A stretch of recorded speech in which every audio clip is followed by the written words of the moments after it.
사도행전 10장 34절부터 43절까지 말씀을 교독하겠습니다.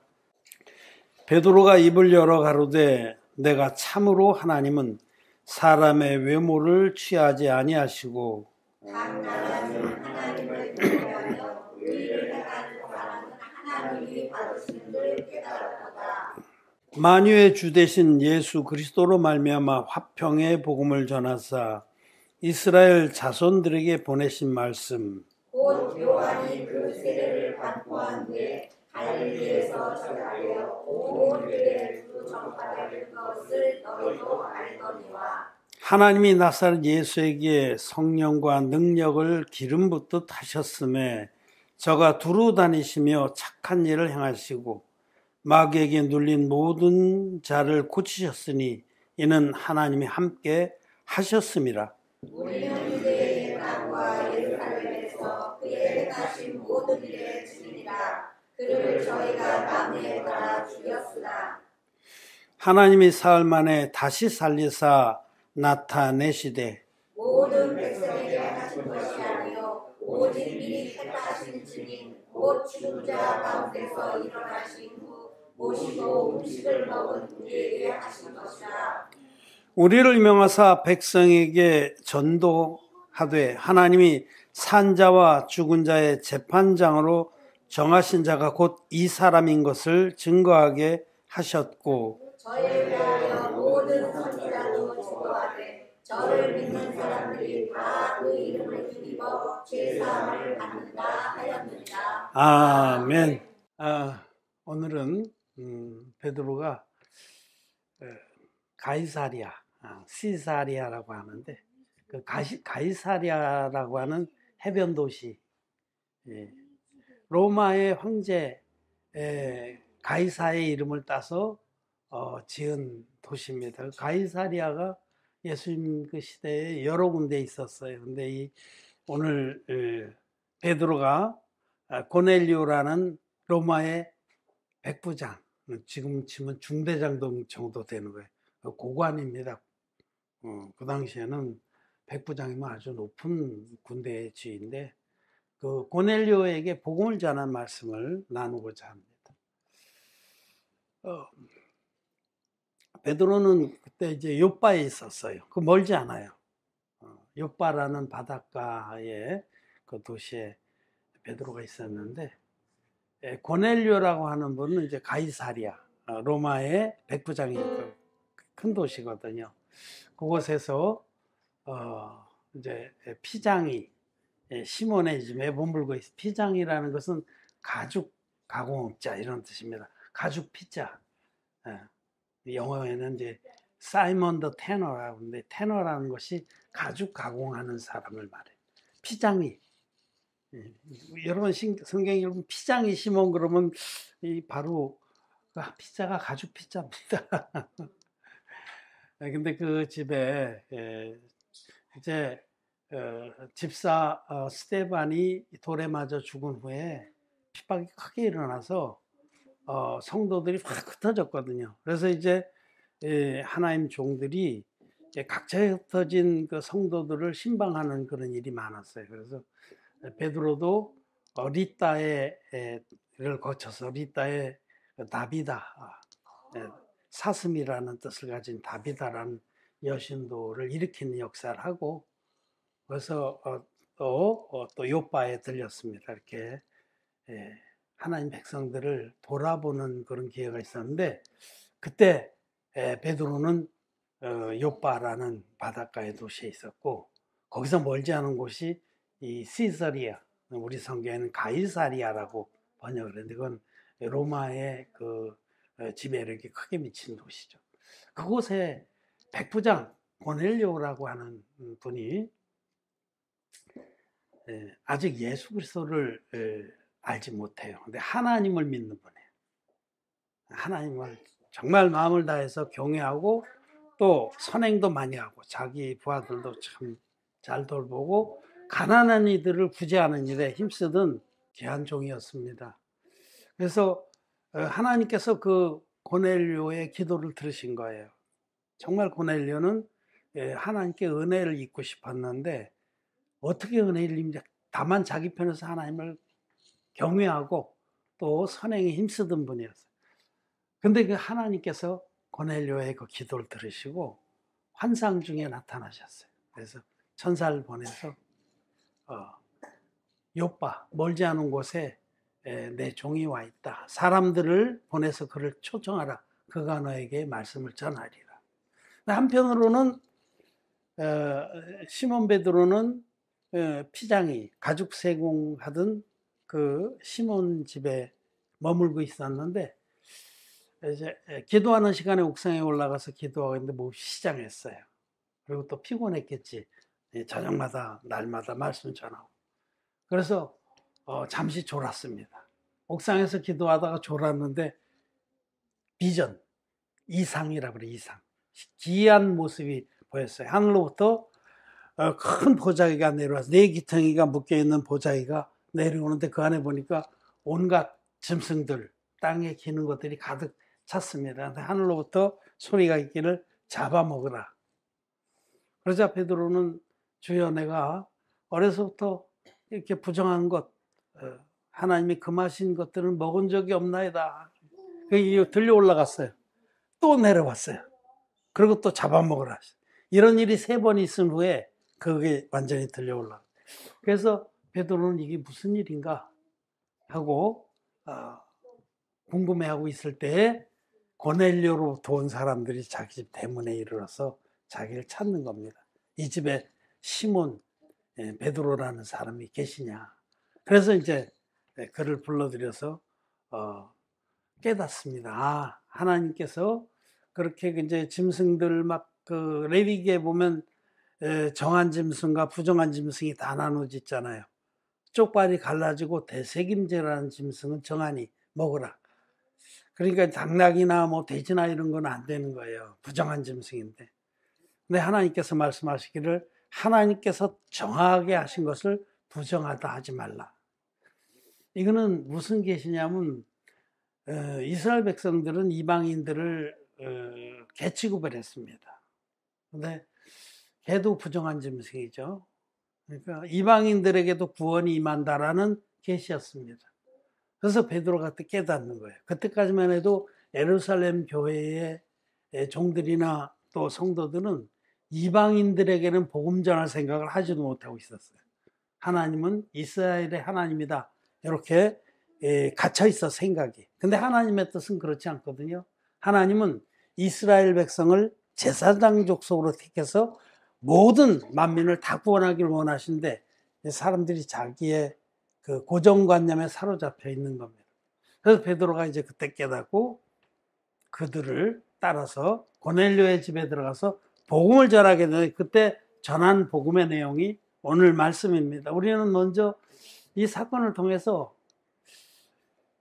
하나님은 당신을 찾는 자를 반드시 만나 주신다는 이 사실을 확인해야 합니다. 하나님은 전지전능하신 신입니다.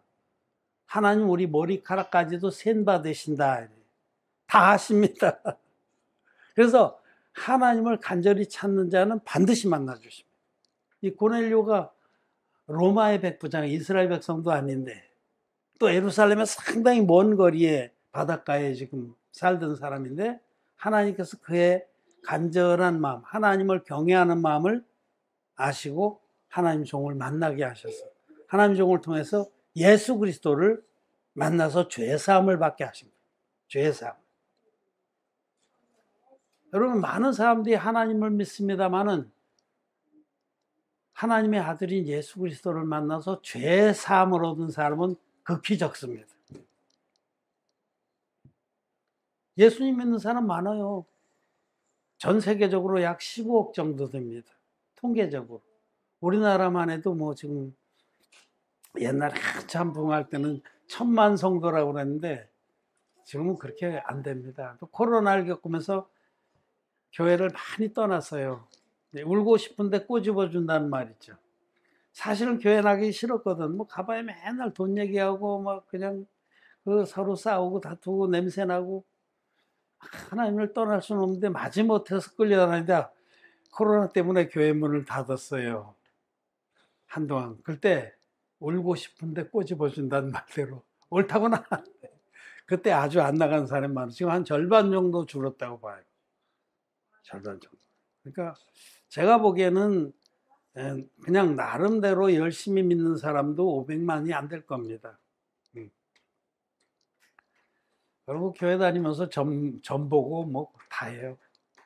그 날라리 나이롱 신자라고 그래. 나이롱. 옛날에 나이롱 환자라는 말이 있었는데 교통사고 나면 멀쩡한데 병원에 가서 둔나 있다가 저녁엔 집에 가서 술 먹고 그 나이롱 환자처럼 나이롱 신자도 많습니다. 그냥 기독교 신자는 많지만 이 말씀대로 오늘 읽은 말씀에 그 10장 43절에 저를 믿는 사람들이 다 그 이름을 힘입어 죄 사함을 받는다 하였느니라. 죄 사함을 받은 참 성도는 아주 희귀합니다. 죄 사함이라는 건 뭐냐면 그 많던 마음의 죄가 신눈같이 씻어진 역사입니다. 그러나 하나님을 올바로 만나서 믿은 사람은 이 죄 사함을 받습니다. 죄인이 의인이 됩니다. 죄인이 의인되는 역사가 거듭나는 것인데 거듭난 기독교인들은 아주 드뭅니다. 희귀합니다. 에레미야서에서는 내가 성읍에서 하나와 족속에서 둘을 택하여 시온으로 데려오겠다. 그 말씀은 한 성읍에 한 명, 한 족속에서 2명 정도 그렇게 말씀을 온전한 진리의 말씀으로 구원받은 자는 희귀하다라는 뜻입니다. 여러분 노아의 때에 의인이 몇 명이에요? 전 세계 인구 중에서 8명밖에 안 됐잖아요. 오늘날도 똑같습니다.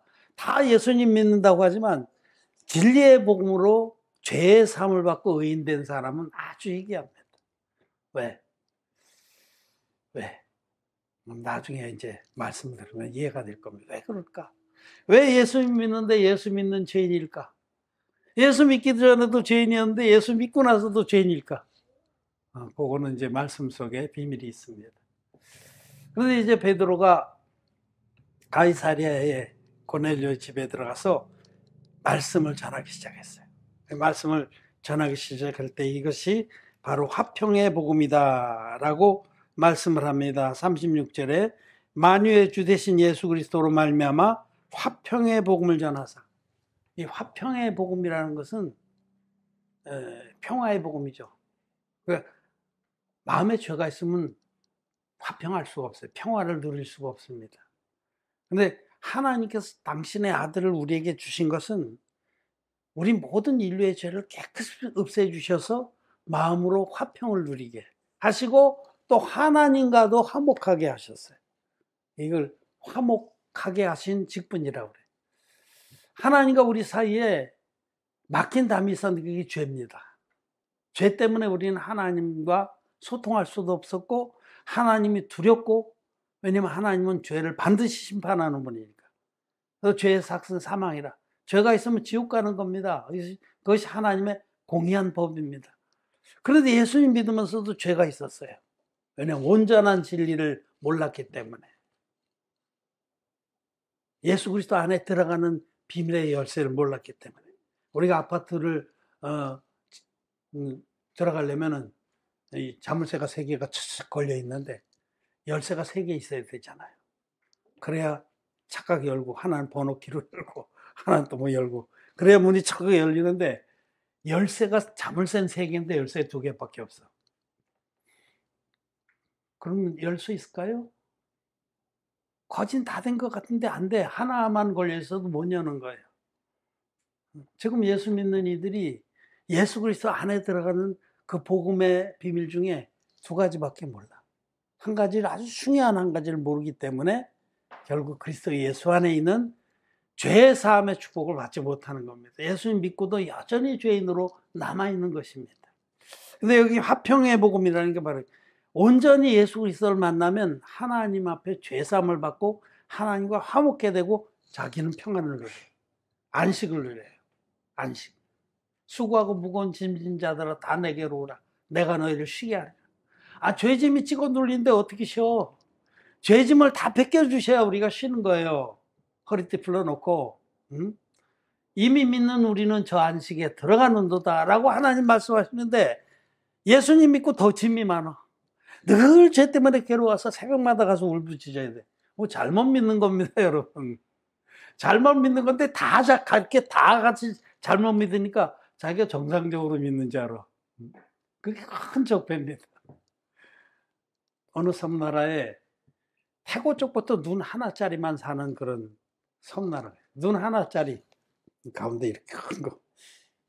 눈 하나짜리만 사는 섬나라가 있어요. 그 사람들은 한 번도 눈 두 개짜리를 본 적이 없어. 생각조차 할 수 없어. 눈 두 개짜리 이렇게 생긴 사람은 상상도 못해서. 그런데 어느 날 눈 두 개짜리 사람이 표류해갖고 그 섬에 탁 엎어져 있는데 오메야 그리고 그 눈 하나짜리 여부가 몇 명이 가서 이 뭐냐? 이 왜 이 옷도 희한한 걸 입었네? 응? 이 우리나라 사람 아닌 것 같다. 그래서 확 뒤집어 봤더니 눈이 두 개가. 얼마나 놀랬겠어요. 어머야, 뭐 이딴 게 다 있노 참말로. 막 놀래가지고 그거 꽁꽁 묶어갖고 자기네 임금님한테 끌고 가서 이 희한한 괴물을 만났습니다. 똑같습니다. 예수 믿고도 죄가 있는 기독죄인들이 꽉 차 있기 때문에 그게 정상인지 알아요. 성경은 그렇지 않습니다. 성경은 이와 같이 죄 사함을 받게 하셔. 죄 사함. 죄 사함 받아서 마음에 흰눈같이 의로워진 의인들이 정상이라고 말씀하는데 사단 마귀가 뿌려놓은 반쪽짜리 복음, 열쇠가 3개 있었는데 2개밖에 없는 그런 사람들이 애를 쓰는 거예요.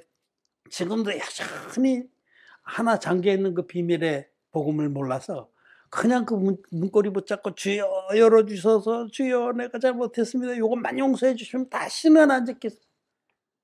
삐입니다. 죄 있으면 지옥 갑니다. 하나님 뜻입니다.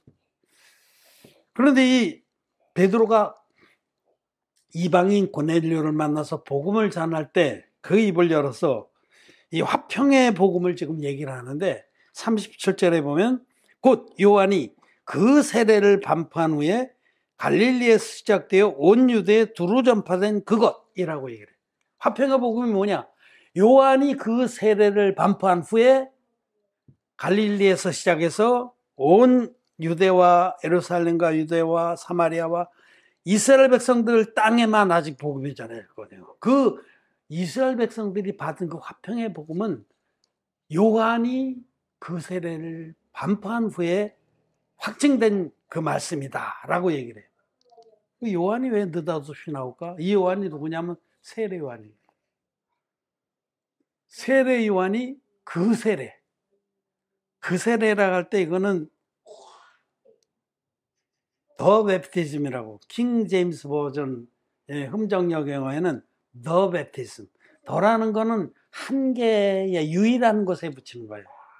요한은 원래 백성들에게 회개 세례를 전파했습니다. 백성들에게. 요한은 그 자신이 율법의 화신이었어요. 그래서 성경은 요한은 켜서 비치는 등불이라 너희들이 잠시 급이 되기를 즐거워하되. 그러니까 그 말씀은 요한은 정말 말씀 그대로 살려고 노력했던 분이다. 율법의 화신이다. 성경 기록하기를 요한은 나면서부터 나시린이라고 거룩하게 자기를 구별해서 드리는. 요한은 조금 크자 광야에 나가서 거하면서 사람들의 그 세속적인데 물들지 않으려고 광야에 거하면서 거기서 기도하고 말씀을 묵상하는데 전념하고 메뚜기와 석청을 먹었습니다. 그러니까 정말 거친 음식을 먹으면서 율법의 화신으로. 그래서 사람들이 요한이 선포하는 말씀 앞에 굴복을 한 거죠. 정말 경건한 삶을 살면서 하나님 말씀을 말씀 그대로 믿음으로 선포했으니까 이 독사의 새끼들아 하고 막 책망을 하고. 그래서 요한을 보고 사람들이 자기의 삶이 죄악되다는 걸 깨닫고 요한에게 나왔습니다. 나는 지옥가에 마땅한 자입니다 하고 그것을 가르쳐서 참된 회개라고 해요. 무슨 이렇게 어제 내가 뭐 누구 집 싸고 막 싸웠어요, 뭐 잘못했어요, 이것만 용서해 주면 다시는 죄를 안 짓게요, 그런 새빨간 거짓말이 아니라 나는 근본 지옥 갈 종자입니다. 나는 죄덩어리입니다. 내 마음속에는 온갖 더러운 것들이 가득합니다. 사도 바울도 죄인 중에 내가 괴수노라 그렇게 고백했잖아요. 오라 나는 곤고한 사람이로다. 여러분, 자기의 근본 모습을 정직히 바라본 사람들은 참된 회개에 도달합니다. 그 참된 회개라는 건 나는 지옥 갈 자입니다. 나는 이기적이고 정욕적이고 탐욕적입니다. 거짓과 부패의 존재입니다. 그렇게 자기를 정직하게 시인하는 자가 참된 회개에 이른 자예요. 그런 자는 구원을 받을 수가 있는 거예요. 그래서 세례원 앞에 나와서 자기의 참된 그 모습을 인정을 하고 구원을 바라는 자들에게 세례와는 그 마음의 준비가 된 자들에게 물로 세례를 주면서 물로 세례를 준다는 게 어떤 건데 이거 오케이 here it is. 예. 요 그림대로 여기 보면 구약의 제사법이 있고 예수님 받으신 세례가 있어요. 근데 이런 방식으로 똑같이 세례를 줬어요. 이거는 구약의 성경에 게시된 구원의 법이에요. 속죄제사의 법. 구약의 속죄제사를 드리려면 반드시 흠없는 제물이 있어야 되고 반드시 안수를 해야 되고 반드시 양이 죽어야 돼. 이 세 가지가 합법적인 구약의 속죄제사고 그 속죄제사를 통해서 하나님은 앞으로 예수님이 어떻게 우리의 모든 죄를 없애실지를 보여주신 겁니다. 그래서 우리가 늘 이렇게 교보절 보듯이 이렇게 흠없는 어린 양이 있어야 되고 죄사함 받으려면 흠없는 어린 양이 있어야 되고 반드시 안수해서 자기 죄를 넘겨야 돼요. 이 안수를 한다는 것은 어디로 죄가 넘어가는 거예요. 이렇게 이 양에게 제물에게 죄가 넘어가. 그런 다음에 이 양이 대신 죽는 겁니다. 목이 끊겨서 피를 흘림으로 죄값을 치러준 거죠. 근데 이것이 구약의 속죄제사가 장차 오셔서 우리의 죄를 흰눈같이 없애주실 예수 그리스도의 영원한 제사를 계시하는 겁니다. 세례와는 우리 가운데 지금 한 분이 와 계신다. 전 인류의 구원자가 와 계신데 나도 아직은 그분이 누군지 모른다.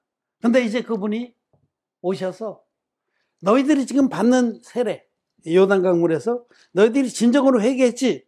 너희들이 그 모든 죄를 너희들이 받는 세례의 방법, 이렇게 안수로 받는 세례, 이렇게 받는 세례로 그분이 우리의 모든 죄를 당신의 몸에 짊어지고 갈 거다. 예수 그리스도가 어떻게, 아직은 누군지 몰라요. 세례요한도. 내가 온 것은 그분을 찾아서 너희로 하여금 믿게 하려 함이라. 그렇게 요한복음 1장에서 말씀하세요. 세례요한은 예수님이 어떤 사역으로 우리를 구원할지를, 그리고 또 그분이 누군지를 찾아서 백성들에게 드러내서 믿게 하려고 온 겁니다. 또 백성들의 마음을 준비시켜서 정말 난 지옥 갈 자입니다 하고 그 마음에 주님께서 들어갈 수 있도록 마음을 준비시키러 온 종이고요. 그래서 백성들, 진정으로 회개한 그 백성들에게 물로 세례를 주면서 그분이 오시면 너희와 똑같은 방법으로 세례를 받을 거다. 이 안수의 방법으로. 머리에 손 얹어서 물에 푹 잠궈서 꺼내는 건데, 이 머리에 손 얹는 것은 구약의 안수입니다. 구약의 그 안수의 방법으로 너희 죄가 그분에게 넘어갈 거다. 물로 세례를 주면서 복음을 전한 거예요, 사실은. 근데 아직은 그분이 난 누군지 난 모른다. 그런데 그때 예수님께서 세례요한에게 온 겁니다. 그렇게 백성들에게 세례를 주고 있을 때. 자, 마태복음 3장 15절 말씀을 한번 보겠습니다. 예수께서 대답하여 가라사대 이제 허락하라. 우리가 이와 같이 하여 모든 의를 이룬 것이 합당하니라 하신대 이에 요한이 허락하느니라. 예, 이 놀라운 사건이고 놀라운 말씀이죠. 이 예수님이 드디어 이거보다 더 좋은 사진이나 이 책이, 이거 다 내가 쓴 책입니다. 이렇게 우리 예배당문에도 붙여놨지만, 세례요한이 누구냐면 여자가 낳은 자 중에 가장 큰 자입니다. 마태복음 11장 11절 말씀. 여자가 낳은 자 중에 세례요한보다 큰 이가 일어남이 없도다. 세례요한이 대표자다. 인류의 대표자가 지금 하나님의 어린 양에게 손을 얹었습니다. 이 안수로 베푼 세례가 구원의 표다라고 이 베드로, 고넬료에게 말씀을 전한 베드로가 베드로전서 3장 21절에 말씀하세요. 이 세례로 세상의 모든 죄가 다 넘어갔다고 마태복음 3장 15절에 말씀하는 겁니다. 이제 허락하라. 이제 너는 내 머리에 손 얹어라. 우리가 이와 같아요. 너는 내 머리에 손 얹고 나는 그 안수를 받음으로 이 세상의 모든 죄를 나에게 다 넘어오게 해야 이 세상에는 모든 의가 이루어진다. 이 말씀입니다. 예수님이 받으신 세례로 세상의 모든 죄가 그때 예수님께 다 넘어갔습니다.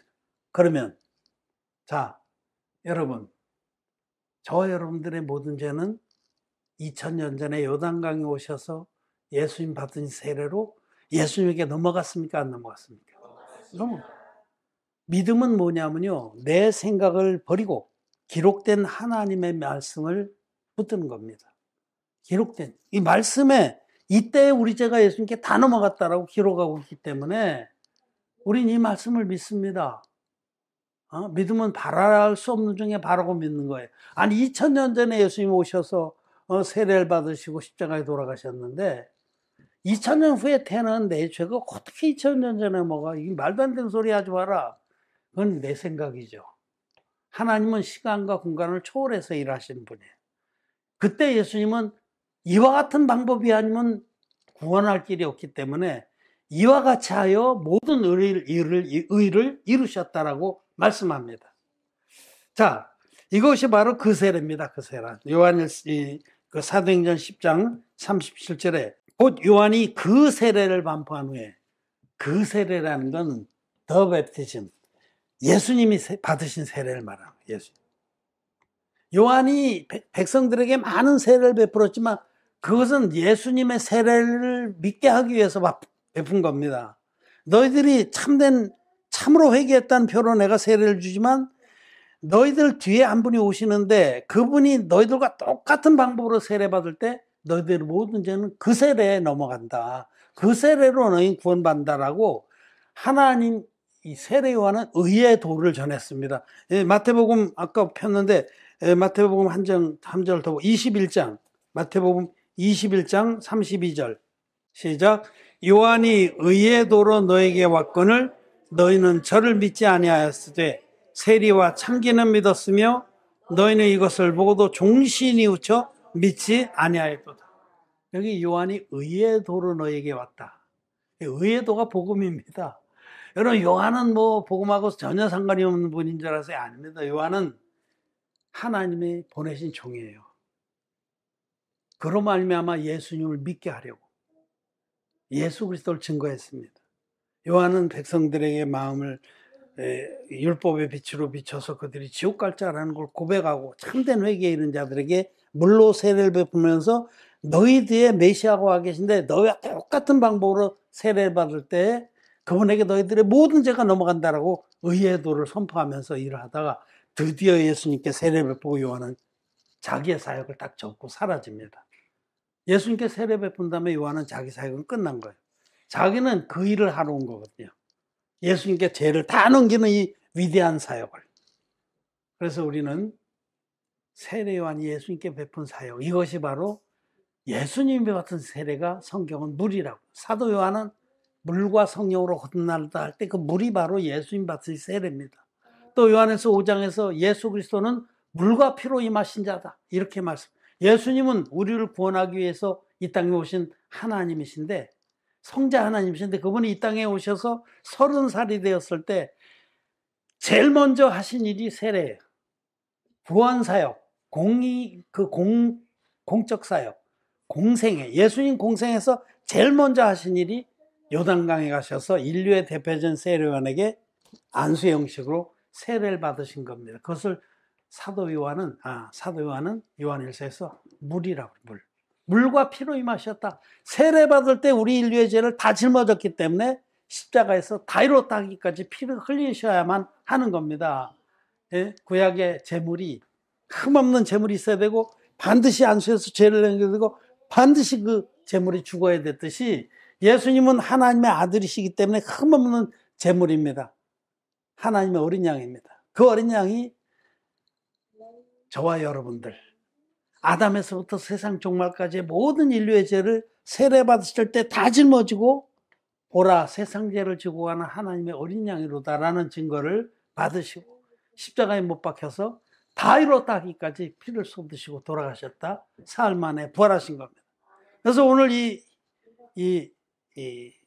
사도행전 10장에 고넬료 백부장의 집에서 베드로가 전파한 이 복음은 요한이 그 세례를 반포한 후에 유대 땅뿐만 아니라 온 세상에 퍼져나간 이 복음, 바로 세례와 십자가의 복음입니다. 복음은 세례와 십자가로 이루어졌습니다. 짝입니다, 짝. 안수로 받으신 인류의 대표자가 예수님 머리에 하나님의 어린 양에게 안수를 베풀어서 세상 죄를 다 넘겼기 때문에 예수님은 돌아가신 거죠. 세례를 안 받으신 예수님 돌아갈 필요도 없고, 돌아가셔도 우리하고 아무 상관이 없는 거예요. 세례를 통해서 우리의 죄가 예수님께 넘어갔기 때문에 예수님 돌아가신 게 나의 죽음이 되는 거예요. 내 모든 죄가 예수님이 끌어안으시고 대속의 죽음을 죽어주신 것이 되는 겁니다. 이건 진리입니다. 그래서 진리의 복음은 성령의 증거와 물의 증거와 피의 증거로 구성되어 있다라고 성경은 말씀합니다. 요한일서 5장 8절 말씀 보겠습니다. 6절에서 8절까지 읽겠습니다. 같이 읽겠습니다. 시작. 이는 물과 피로 임하신 자니 곧 예수 그리스도시라. 물로만 아니요 물과 피로 임하셨고 증거하는 이는 성령이시니 성령은 진리니라. 증거하는 이가 셋이니 성령과 물과 피라. 또한 이 셋이 합하여 하나이니라. 아멘.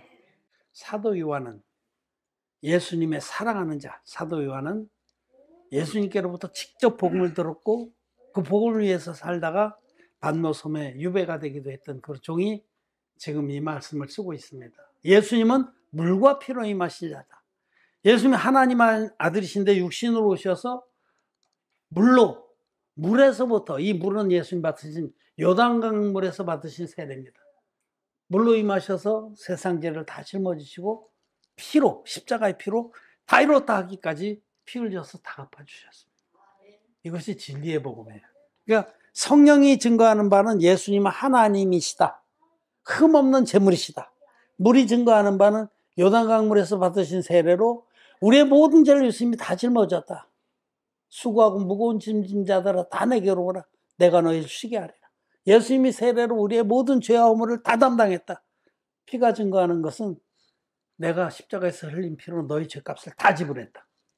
이 세 가지 증거가 열쇠입니다. 이 세 가지 열쇠가 다 있어야만 철문이 열리는 거예요. 옛날에는 모르겠어요. 아파트에 어떤 사람은 자물쇠 2개 다는데 3개 다는 사람도 있어요, 진짜로. 하도 무서운 시대니까. 번호키도 달고, 아래 기본 문짝에 달린 키도 있고, 위에 또 보조키도 있고. 열쇠 3개 있어야만 안에 들어갈 수 있죠.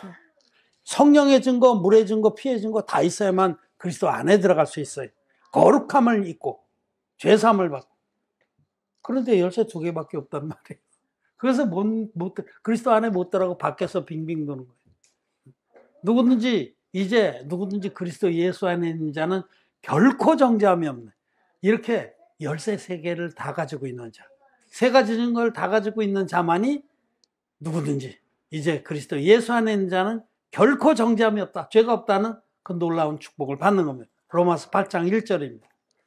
예수 믿는 사람들이 다 죄가 있어요. 99.999%. 안타깝고 통탄할 일입니다. 왜? 사단 마귀가 이 3가지 열쇠 중에 하나를 꺾어버려가지고 바다에 깊은 곳에 던져버렸어요. 이 세상 기독교에서는 찾을 수 없어요, 그 열쇠를. 하나님의 교회에만 미미하지만, 노아의 때 8밖에 없어. 의인. 노아는 의인이요 당대의 완전한 자라고 합니다. 그와 같이 진리를 가지고 있는 자들이 있다는 겁니다.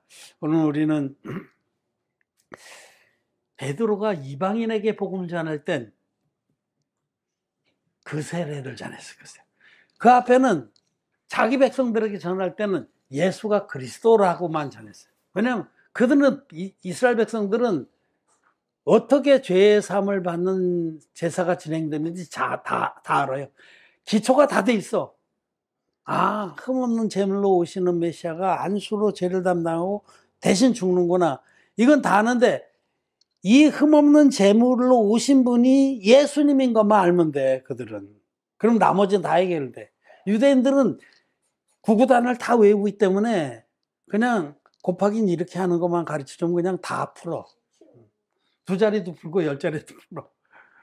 근데 구구단도 모르는 사람은 구구단부터 가르쳐야 되는 거예요. 이방인들은 속죄 제사가 뭔지 몰라. 그런 사람들은 이렇게 나처럼 양을 꺼내가지고 안수가 제가 넘어간다, 이 양이 죽어야 된다. 이 세례를 가르쳐야 돼. 안수로 행한 세례가 무슨 뜻인지를. 그래서 여기 베드로는 이방인에게 처음 복음을 전하는 고넬료에게 복음 전하는 이 사건에서 그들에게 그 세례를 얘기한 거예요. 이방인들에게 복음 전할 때는 그 구약의 제사법부터 전했다는 겁니다. 그 앞에 그 집사 빌립이 이디오피아 간다케의 그 국고 맡은 장관에게도 고관에게도 복음 전할 때 이사야서에서부터 복음을 전했거든요. 그 양이 누굴 말하는 거냐? 그 양이 양 나오면 반드시 안수가 있는 거예요. 이방인들에게 복음 전할 때 이 세례의 복음을 전했다. 그리고 그들이 이 복음을 듣고 죄 사함을 받았다. 전에는 죄인이었는데 그들이 죄 사함을 받고 성령이 그들 위해 충만하게 내려서 그들이 세례를 받았어요. 여러분, 이 사도행전 읽어보면 진리의 복음으로 죄 사함 받고 나서 다 세례를 받았어요. 죄 사함 받은 다음에 그들이 이렇게 물에 가서 예수님 받은 것과 똑같은 방법으로 세례를 받았단 말이에요. 그거는 성도들이 예수님 받은 방법으로 세례를 받은 것은 자기에게 임한 그 진리의 복음을 믿음으로 고백하는 겁니다. 성도들이 예수님이 이렇게 세례 받을 때 그때 내 죄가 있으니까 다 넘어가서 예수님 물에 잠긴 거는 십자가에 돌아가실 것을, 물에서 올라오신 것은 부활하실 것을 말씀하는구나 하고, 진리의 복음 듣고 죄 사함 받은 사람들이 반드시 세례를 받았어요. 그 세례를 받은 것이 바로 진리의 복음의 증거입니다. 물과 피와 성령의 증거입니다. 여러분, 오늘 우리는 요한이 반포한 그 세례의 복음이 무엇이었나에 대해서 봤습니다. 진리의 복음은 이것입니다.